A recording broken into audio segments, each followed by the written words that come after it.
The idea here is to achieve 60 FPS from a infinite FPS demo. Now, this is not how you should record your gameplay if you wish to do so. The ideal way is to either use your CPU or GPU to record. Now, as my GPU is not powerful enough to record and push FPS in game, I just wanted to see how much practical is this. Now, if you don't understand these terms, you might want to Google it, but just to keep it short, FPS is frames per second, and FPS is also a genre of games, first person shooter. So, TF2 is an FPS game which can push out many FPS. That's a pun right there. Now, let's not waste time and do the testing after the intro.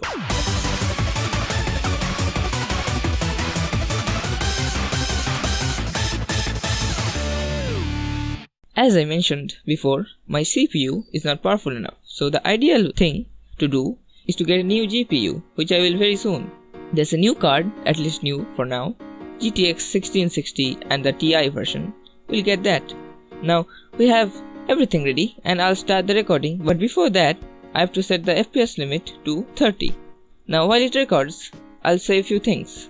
There are obviously some drawbacks, which are, firstly, I am making the demo half its speed, so the time it takes for me to record is doubled. Another downside is the sound, but I will come to that after finishing the video part, because sound is terrifying, so you should always record sounds in separate tracks.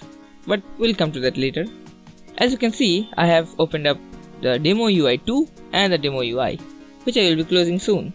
These are just the ways to control how the demo plays, even though there are commands to control the playback, which are really accurate, but it's easier to press pause or play button instead of typing it on the console.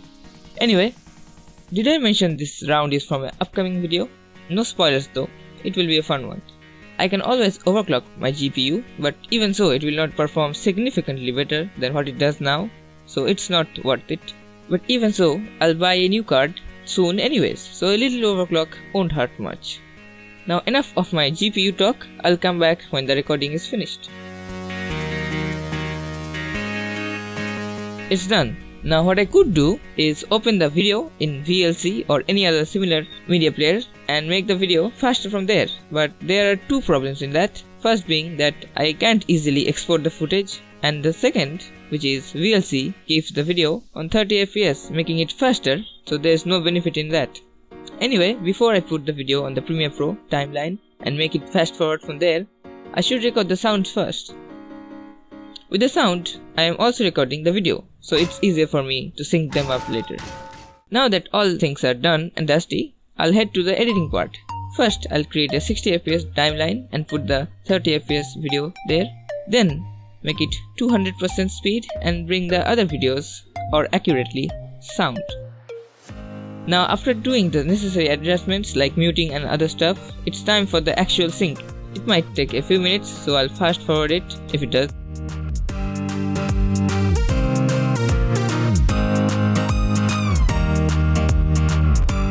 Now there are three types of interpolation: frame sampling, frame blending, and optical flow. I think the blending will be the best than the others, but it's better to do all the tests. Now I'll just make the settings and let it export, and I'll come back after the export is done.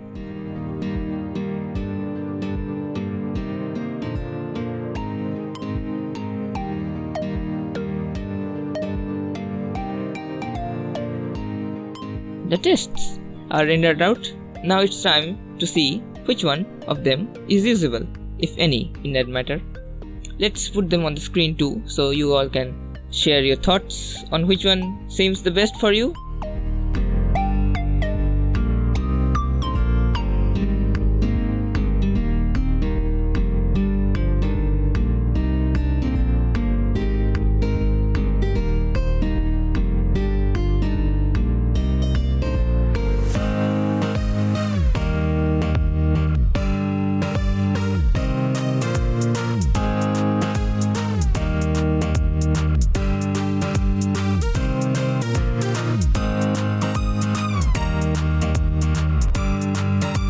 While looking at it, it seems the frame sampling is similar to the VLC fast forward, as it seems. It keeps 30 FPS intact.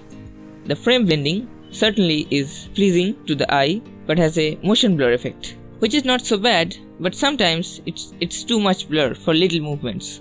And if you pause the video while it plays, you'll see some ghosting going on.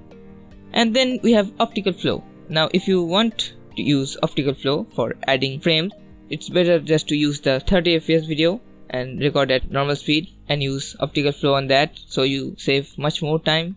I just did it for the tests. Now optical flow is a last resort thing.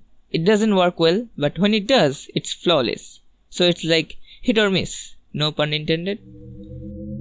So the champion is